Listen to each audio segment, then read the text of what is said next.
The franchise just ignores someone that is beloved, a character that is beloved. There's something that in her stomach was not settled. And her also being Asian American is like, is that why? Is it overlooked because who cares? It has nothing to do with me. Who would have guessed that? It was beautiful. Melanin goddess that's before me. Hello. Coming up on another act is Kang, who is back in the latest Fast and Furious film. And we talk about racial progression in Hollywood, anti-Asian hate, and how growing up in a Black family gives him a very unique outlook on life. You know, one thing that I don't feel like gets discussed a great deal is the success of the Fast franchise, in particular, how it's a cast that's filled with mostly people of color. This industry, as you well know, has spent a lot of time talking about how films with primarily people of color don't do well in global markets, yet Fast has always disproved that. Have you and the cast ever spent any time thinking about that and what that means and how significant that is? Vin, as the team captain, is very aware of it. I mean, his ethos is one race, that's the name of his production company. His struggle as a person of color in Hollywood has given him insight and perspective of the struggles of, diversity. And so if you look at Fast, it's just the foundation of what the family is, what the franchise represents. And it starts from the top. And I think if you're not a minority yourself, it's hypothetical. A lot of the roles that you pick are certainly some of the ones with exclamation points to them.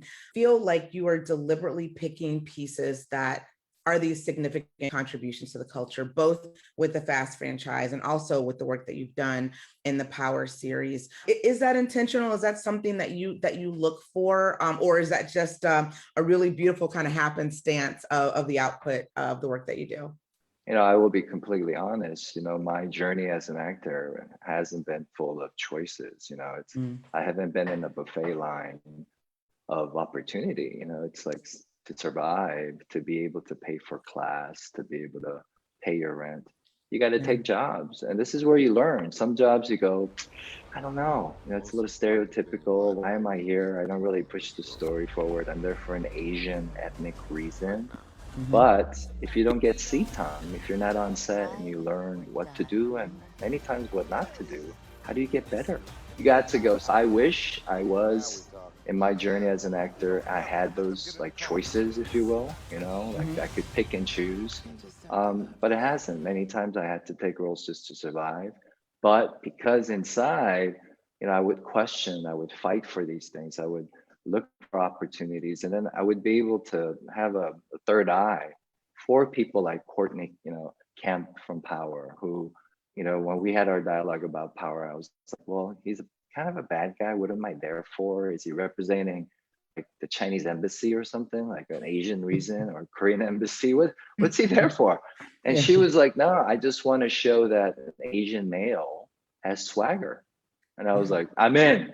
So, right. There's like, we don't have to, it was like, conversation's over. I'll see you on set. Bye, Courtney. Thank you so much. Right. So many times I've been fortunate, lucky that people like Courtney or Justin Lin, people of color that use, their influence and their art to make their contribution within the characters that they're portraying. Han's return is easily one of the most anticipated plots in F9. Of course, he was presumed dead at the end of the Fast and Furious Tokyo Drift, but now he's back and we all have questions. One important one, I think, is that Han's presumed death, it sparked a conversation about not only Asian American representation in film, but really the death of a beloved character. He was a baddie, but people really liked him, and the Justice for Han movement was born. Tell me a little bit about what that felt like and why you think that so many people resonated with Han the way that they did. I mean, Han represents that, older brother, that friend that, is inclusive, that is chill, that doesn't judge you, doesn't judge you based on what car you drive.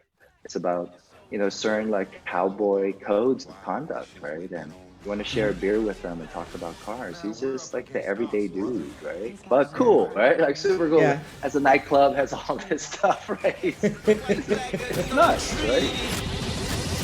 So how do y'all want to play this? Fast. If you woke brother against brother, Don't wake up. this should be interesting. We got the juice. We going wild. We on the loose. Hold on. We are the truth. I spent my entire life in your shadow. And now you spend the rest of yours living in mine. We going wild. When Han passed away, when Han died in Tokyo Drift, people always ask me, it's like, what did you think? How did you feel? At that time, I was just surviving as an actor. So I was grateful to have the opportunity. And he passed away. That was great.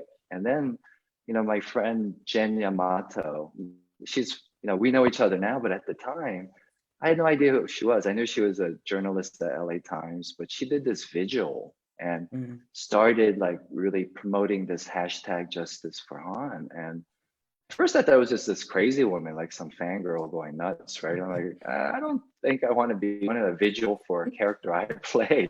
But she, kind of tapped into something, was like, wow, how is it that, the franchise just ignores someone that is beloved, a character that is beloved? There's something that in her stomach was not settled. And her also being Asian American is like, is that why? Is it overlooked because who cares?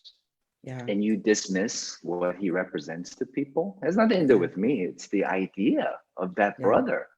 And I was like looking at that and I'm totally honored. And then just things kind of worked out, like I said, social media, internet, the power of that. It was great. It was great to be a part of this Hollywood kind of like, like romantic story of character, beloved, fans loving it more, and then it actually coming to life. And then most importantly, Justin and I are looking at each other on set going, dude, imagine where we came from. The idea that we're on set on a massive franchise, still working on a character and playing a character that we built over 15 years ago, like we created together. Who would have guessed that?